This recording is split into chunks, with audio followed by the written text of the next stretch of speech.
अस्सलाम वालेकुम रहमतुल्लाहि व बरकातुहू। इसराइल और हमास के दरमियान जंग बंदी के माहिदा पर अमल हो चुका है। जंग बंदी का माहिदा नाफिज हो गया है। गज़ा पट्टी में फ़लस्तीनियों ने अपने घरों को वापसी शुरू कर दी है। दूसरी तरफ इसराइली कैदियों की रिहाई का सिलसिला भी शुरू हो गया है। आज से 3 दिन पहले कतर, मिस्र और अमेरिका की कोशिशों से सीज़ फायर का जंग बंदी का समझौता सामने आया था। कतर के वज़ीर आज़म ने दोहा में प्रेस कॉन्फ्रेंस करके ऐलान किया। उधर अमेरिका में वाइट हाउस की तरफ से प्रेस कॉन्फ्रेंस का इनेकाद किया गया। अमेरिकी सदर जो बाइडन ने खुद प्रेस कॉन्फ्रेंस किया और जंगबंदी के माहिदे का ऐलान किया। इसके बावजूद इसराइल की तरफ से धमकियां दी जा रही थी। कहा जा रहा था कि ये माहिदा एक नतीजे तक पहुंच पाएगा, ये माहिदा नाफिज भी हो पाएगा, इसकी कोई गारंटी नहीं है। खुद इसराइल की काबीना में जब वोटिंग हो रही थी तो कई पार्टियों ने इसकी मुखालफत की, लगातार उसमें ताख़िर हो रही थी। और आज यानी उसी दिन कहा गया था कि माहिदा आज हो रहा है, लेकिन इस माहिदे का आगाज़ होगा, इस माहिदे पर जो अमल शुरू होगा वो 19 जनवरी से होगा और 19 जनवरी को मकामी वक्त के 8:30 पर इस माहिदे पर अमल हो जाना था। लेकिन 3 घंटे की ताख़िर से इस माहिदे पर अमल हुआ, लेकिन फाइनली इस माहिदे पर अमल हो गया है। गज़ा पट्टी में सीज़ फायर हो चुकी है, जंगबंदी हो चुकी है। फ़लस्तीनी जो पिछले 15 महीनों से इसराइली हमलों का शिकार थे, हर 60 सेकंड पर वहाँ हमला हो रहा था, एयर स्ट्राइक हो रहा था और हर मिनट किसी न किसी की वहाँ मौत हो रही थी। खुद जंगबंदी का माहिदा हो जाने के बावजूद भी 150 से ज़्यादा फ़लस्तीनियों को इसराइल ने हमला करके शहीद कर दिया।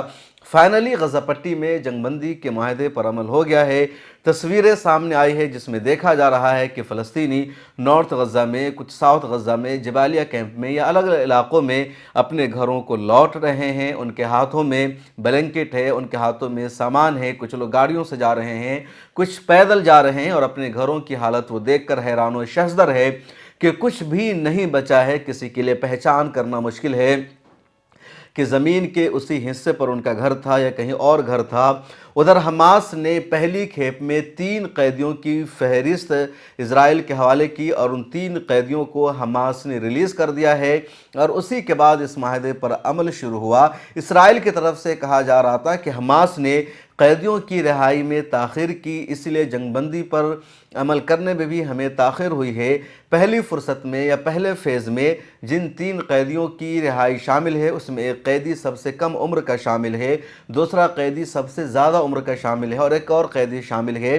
तो हमास की तरफ से पहली फ़ुर्सत में 3 कैदियों को रिलीज़ किया गया और बदले में अब फ़लस्तीनी कैदियों को रिलीज़ किया जाएगा। इधर गज़ा पट्टी पर इसराइल ने मुकम्मल तौर पर हमला बंद कर दिया और हमला बंद हो जाने के बाद फ़लस्तीनी अपने घरों को वापस लौट रहे हैं, जश्न मना रहे हैं, खुशियों का इजहार कर रहे हैं। इधर इसराइल में बगावत हो गई है। इसराइल की हुकूमत जो कई पार्टियों से मिलकर बनी हुई थी, उन लोगों ने इस्तीफ़ा देना शुरू कर दिया है। इसराइल के वज़ीर ख़ारजा इतमार बिन गौर ने भी रिज़ाइन कर दिया और उसने कहा कि ये माहिदा दहशत गर्दों की जीत है, हमास की जीत है। ये अल्फाज इसराइली वज़ीर ख़ारजा के हैं और उसने इस काबीना से, अपनी हुकूमत से रिज़ाइन कर दिया है। उसके अलावा मज़ीद 3 लोगों ने भी हुकूमत से रिज़ाइन कर दिया और कहा ये जो माहिदा है ये माहिदा हमास की जीत है, गज़ा पट्टी की जीत है और इसको हम बर्दाश्त नहीं कर सकते हैं। इतमार बिन गौर की या बिन्यामिन नेतन्याहू की काबीना में, हुकूमत में शामिल दूसरी पार्टियों का यही मानना था, उन लोगों का यही इसरार था कि मुआहदा नहीं होना चाहिए, जंगबंदी का समझौता नहीं होना चाहिए, लगातार गज़ा पट्टी पर हमला होना चाहिए और तमाम गज़ा पट्टी को नेस्तो नाबूद होना कर देना चाहिए। इसी वज़ीर ने माजी में बयान भी दिया था और चंद महीना पहले की बात है कि गज़ा पट्टी पर एटम बम से हमला करना चाहिए और पूरे गज़ा पट्टी को तबाह व बर्बाद कर देना चाहिए। इधर इसराइल के वज़ीर-ए-आज़म बिन्यामिन नेतन्याहू का भी एक बयान सामने आया। उसने कहा कि हमने यरगमालियों की रिहाई के लिए, उनकी वापसी के लिए बहुत भारी कीमत अदा की है, हमें बहुत बड़ा नुकसान बर्दाश्त करना पड़ रहा है, लेकिन हम ये सब यरगमालियों के लिए कर रहे हैं क्योंकि जिनको होस्टेज बनाया गया था उनको आज़ाद कराने की, रिलीज़ कराने की हमने 15 महीने तक लगातार कोशिश की, जिद्दोजहद की, पूरे गज़ा पट्टी को तबाह व बर्बाद किया, लेकिन कामयाबी नहीं मिल सकी और अब हमने इस समझौते पर अमल किया है। इसराइल के वज़ीर-ए-आज़म बिन्यामिन नेतन्याहू का जो बयान सामने आया है और इसराइली मीडिया ने जो कोट किया है उसके मुताबिक غزہ کی پٹی پر اسرائیل کی تباہ کن جنگ اور اس کے محاصرے کے 15 ماہ سے زائد عرصے کے بعد جنگ بندی معاہدے کے نفاذ سے چند گھنٹے قبل اسرائیل نے کہا کہ تل ابیب نے ہوسٹیج کی رہائی کے لیے بہت بھاری قیمت ادا کرنے کا فیصلہ کیا ہے۔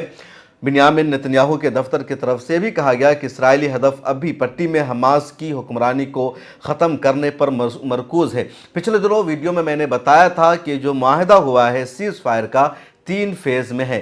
پہلا فیز 42 ڈیز کا ہے، 42 دنوں کا، اس کے بعد دوسرا فیز ہے، اس کے بعد تیسرا فیز ہے۔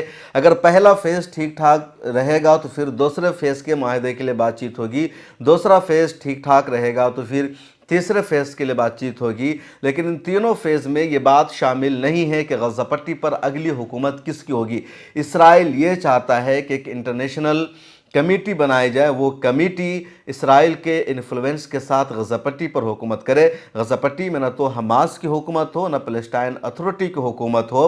حماس کی طرف سے شرط ہے کہ غزہ پٹی پر حماس کی ہی حکومت ہوگی، کسی اور کی حکومت نہیں ہوگی، اور اس پر ابھی تک کوئی سمجھوتا نہیں ہو سکا، کوئی بات چیت نہیں ہو سکی۔ تو اسرائیل کی طرف سے لگاتار یہ کوششیں کی جا رہی ہے کہ غزہ پٹی پر آئندہ حماس کی حکومت نہ ہو، کیونکہ حماس سے لگاتار اسرائیل کو خطرہ ہے، اسرائیل کی پریشانیاں بڑھتی جا رہی ہے۔ اسرائیل نے بفر زون بھی بنا رکھا ہے۔ ادھر حماس انتظامیہ کا بیان سامنے ہے جس میں حماس کے لیڈروں نے کہا کہ اس معاہدہ کے پیچھے ٹرمپ کا ہاتھ شامل ہے۔ اگر ٹرمپ کا دباؤ نہ ہوتا، ٹرمپ کی جو ٹیم ہے اس کی طرف سے کوششیں نہ کی جاتی تو معاہدہ عمل میں نہ آ پاتا، معاہدے کا نفاذ نہ ہو پاتا۔ تو ٹرمپ کا لگاتار اسرائیل پر دباؤ تھا اور امریکہ کے موجودہ صدر جو بائیڈن پر دباؤ تھا، اور اسی دباؤ کے نتیجے میں یہ معاہدہ عمل میں آیا ہے۔ تو حماس نے اس معاہدے کا کریڈٹ ٹرمپ کو دینے کی کوشش کی ہے، اور یہ بالکل واضح ہے کیونکہ امریکہ کے موجودہ صدر جو بائیڈن اور ان کی جو انتظامیہ ہے پچھلے 15 مہینوں میں جنگ بندی نہیں کرا سکی، اس معاہدے تک نہیں پہنچ سکی، اور جب ٹرمپ آئے اور انہوں نے دباؤ ڈالا اپنی حکومت پر، حماس پر بھی، اسرائیل پر بھی، اور ٹرمپ نے صاف صاف کہا کہ ہمارے حلف لینے سے پہلے یعنی 20 جنوری سے پہلے سمجھوتا ہو جانا چاہیے، اور اس کا نتیجہ یہ ہے کہ 2 دن پہلے اس معاہدے پر عمل ہوتا ہے، اور اس کے بعد 20 جنوری سے ٹھیک 1 دن پہلے 19 جنوری کو یہ معاہدہ نافذ ہو گیا ہے، اس سیز فائر پر عمل شروع ہو چکا ہے۔ ادھر اسرائیل نے ایک نقشہ جاری کیا ہے، اور یہ نقشہ اسرائیل نے غزہ پٹی کے حوالے سے جاری کیا، اور یہ نقشہ جاری کر کے اسرائیل نے غزہ پٹی میں کچھ مقامات کی نشاندہی کی ہے، اور وہاں اسرائیلی آرمی کو حماس کو یا کہہ لیجئے فلسطینیوں کو دھمکی دی گئی ہے کہ کوئی بھی فلسطینی غزہ پٹی کے ان علاقوں میں نہ جائے، وہاں جانے سے روکا گیا ہے۔ تو یہ جو نقشہ جاری کیا گیا ہے اس میں لکھا گیا ہے کہ غزہ پٹی میں کچھ مخصوص علاقے ہیں، وہاں کسی بھی فلسطینیوں کو جانے کی اجازت نہیں ہوگی، اور یہ جو رفح کراسنگ کا جو ایریا ہے وہاں جانے سے روکا گیا ہے۔ اسی طرح فلاڈیلفیا کوریڈور پر جانے سے روکا گیا ہے۔ اسی طرح غزہ پٹی میں جہاں جہاں اسرائیلی آرمی موجود ہے ان تمام علاقوں پر فلسطینیوں کو جانے سے روکا گیا ہے۔ اس کے علاوہ غزہ پٹی کا جو سمندری علاقہ ہے، غزہ پٹی کے جو علاقے سمندر سے ملتے ہیں وہاں بھی جانے سے روکا گیا ہے۔ اسی طرح فلسطینیوں کو فی الحال سمندر میں جانے سے، ماہی گیری کرنے سے، مچھلیاں پکڑنے سے یا تیراکی کرنے سے بھی روکا گیا ہے۔ اسی طرح اسرائیل نے جو بفر زون بنایا ہے غزہ پٹی میں جو 60 کلومیٹر لمبی اور 800 میٹر چوڑی ہے، تو وہاں بھی جانے سے روکا گیا ہے، اور یہ ڈر اسرائیل کو ہے کیونکہ ان تمام جگہوں پر اسرائیلی آرمی موجود ہے، اسرائیل کے ہتھیار موجود ہے، اسرائیل کا اسلحہ موجود ہے، اور اسرائیل کو یہ ڈر ستا رہا ہے کہ اگر ان علاقوں میں فلسطینی جاتے ہیں یا پہنچتے ہیں تو اسرائیلی فوجوں پر حملہ ہو سکتا ہے، اسرائیل کا نقصان ہو سکتا ہے، اسرائیل کی جو کمزوری ہے وہ واضح ہو سکتی ہے، اس لیے ان علاقوں میں جانے سے روکا گیا ہے۔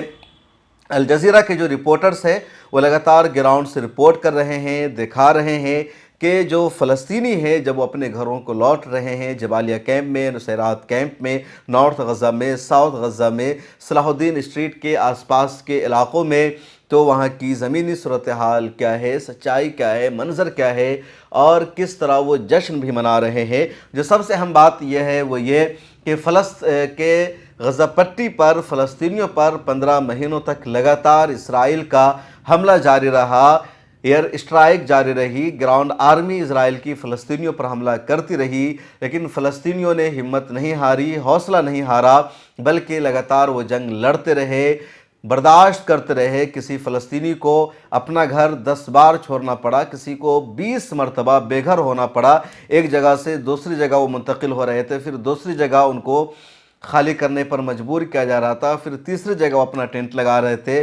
तो कुछ लोगों को 20-20 मरतबा नकल मकानी करनी पड़ी। अल जज़ीरा की पिछले दिनों एक रिपोर्ट आई थी जिसमें एक खातून कह रही थी कि उन्होंने अब तक 26 मरतबा नकल मकानी की है, लेकिन इनके हौसलों में कमी नहीं आई। इन्होंने हमास की मुखालफत नहीं की, अपने मुजाहिदीन के ख़िलाफ़ इन्होंने एक लफ्ज़ भी नहीं कहा, और हमेशा यही कहा कि हम आज़ादी की जंग लड़ रहे हैं, फ़लस्तीन की जंग लड़ रहे हैं, हम कब्ज़ा के ख़िलाफ़ जंग लड़ रहे हैं, क़िबले अव्वल की आज़ादी के ख़िलाफ़ जंग लड़ रहे हैं।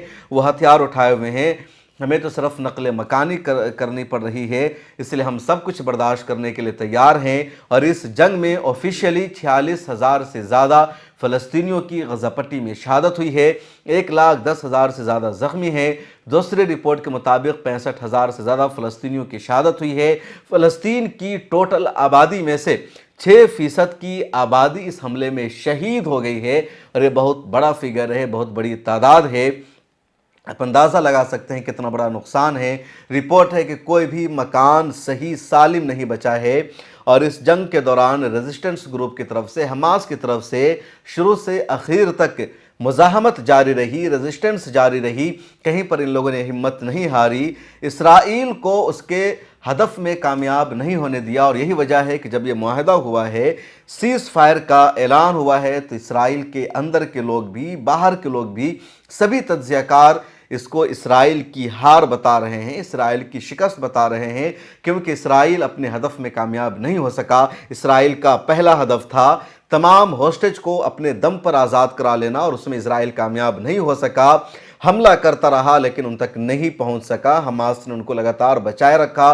दूसरा हदफ था गज़ा पट्टी से हमास की ताकत को ख़त्म कर देना, हमास का नामो निशान मिटा देना, फ़ौजी इंफ्रास्ट्रक्चर को ख़त्म कर देना, उसमें कामयाबी नहीं मिल सकी। और तीसरा हदफ था गज़ा पट्टी के अवाम को मजबूर कर देना, गज़ा पट्टी छोड़ने पर, हमास के ख़िलाफ़ हथियार उठाने पर, आपस में इनको लड़ाने पर। लेकिन इस एजेंडा में भी इसराइल को कामयाबी नहीं मिल सकी, और यही वजह है कि इस जंगबंदी को, इस सुलह समझौता को इसराइल की हार माना जा रहा है। और इसलिए इसराइल अभी भी मौका की तलाश में है कि कोई मौका मिले, कोई बहाना मिले और दोबारा से हमला शुरू कर दे।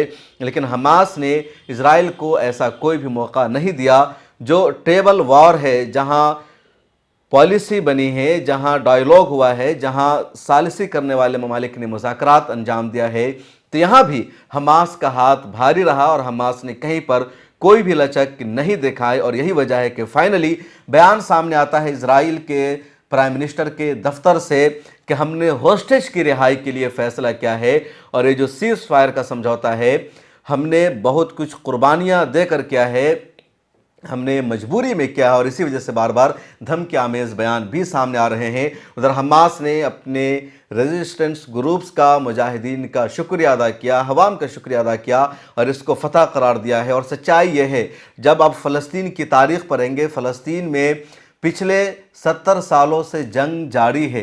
कई जंगें ऐसी हुई जो 2 मुल्कों या 3 मुल्कों के बीच हुई।